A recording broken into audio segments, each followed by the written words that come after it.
Once upon a time, there was something called the nighttime economy. This was a place where people met to drink together, to dine together, and to be entertained. This entertainment was provided in mystical places such as nightclubs, theatres, and live music venues. The venues that made up the nighttime economy once fell into a wide variety of use classes, but recent updates to permitted development rights legislation has seen this change. The planning permissions which control such uses were often subject to strict conditions, commonly to control opening hours, to prevent issues of nuisance from arising.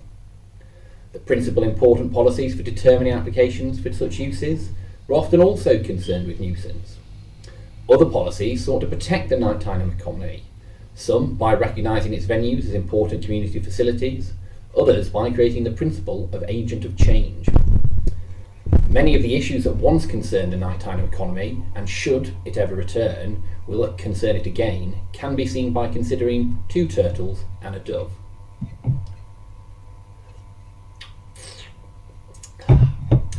In 2015, Inspector Rennie determined an appeal by Turtle Bay Caribbean Restaurants against the decision of Cardiff City Council to refuse to vary a planning condition that controlled the terminal hours of an A3 restaurant.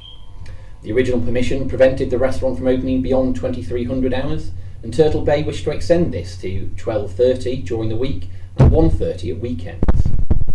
This request had been opposed by the police, who were concerned with public safety, and submitted that allowing the appeal would have a harmful impact on crime, disorder, and antisocial behaviour in the immediate area. Such concerns are a legitimate material consideration for planning applications, and in any event in this case, that was confirmed by the Council's Town Centre Supplementary Planning Guidance. The inspector, in determining the appeal, acknowledged that there is a strong correlation between alcohol and antisocial behaviour, particularly late of night. But he considered that there is a considerable difference between a restaurant serving alcohol with food and pubs and clubs primarily serving alcohol with food available. The inspector was not entitled to consider the individual operator, as such things are, as a general rule, not a material consideration.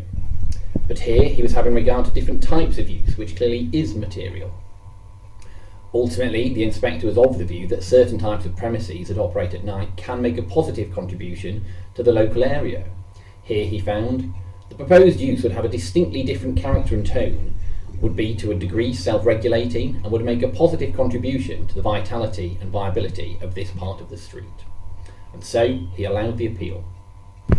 Turtle number 2 is the Purple Turtle in London.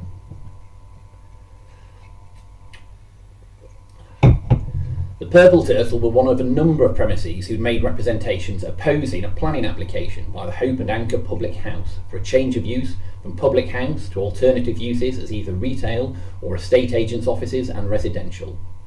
That application was granted, and the decision was challenged and found its way to the High Court in 2015 in the case of Obar Camden Limited and Camden LBC. The Purple Turtle had made representations to the council that noise generated by music from their premises and by their patrons could affect the proposed noise-sensitive use, and that this needed to be taken into account when considering the application. The way to take this into account was to carry out a full assessment by an appropriate noise consultant that took these noise sources into consideration. A noise report was carried out, but what that noise expert found was not properly reported to members, and so the decision to grant planning permission was quashed.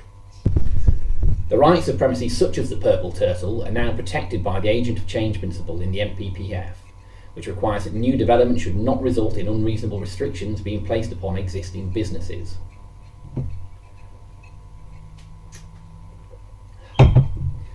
Change, Evelyn Waugh once said, is the only evidence of life.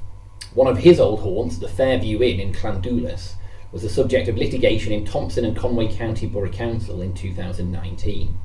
The presiding judge in that challenge was Mr Justice Dove, who tells us, "A public house in Wales is a Class A3 use, and provided the way in which the premises are operated falls generally within that use class, there is no means of the planning system enforcing the particular way in which the public house might trade or the type of clientele it serves. For example, the planning system could not prevent the change of trading style from an operation which was family friendly to one which was focused exclusively on adult drinkers. It could not prevent a public house from withdrawing its food offer altogether and becoming a wet-led business.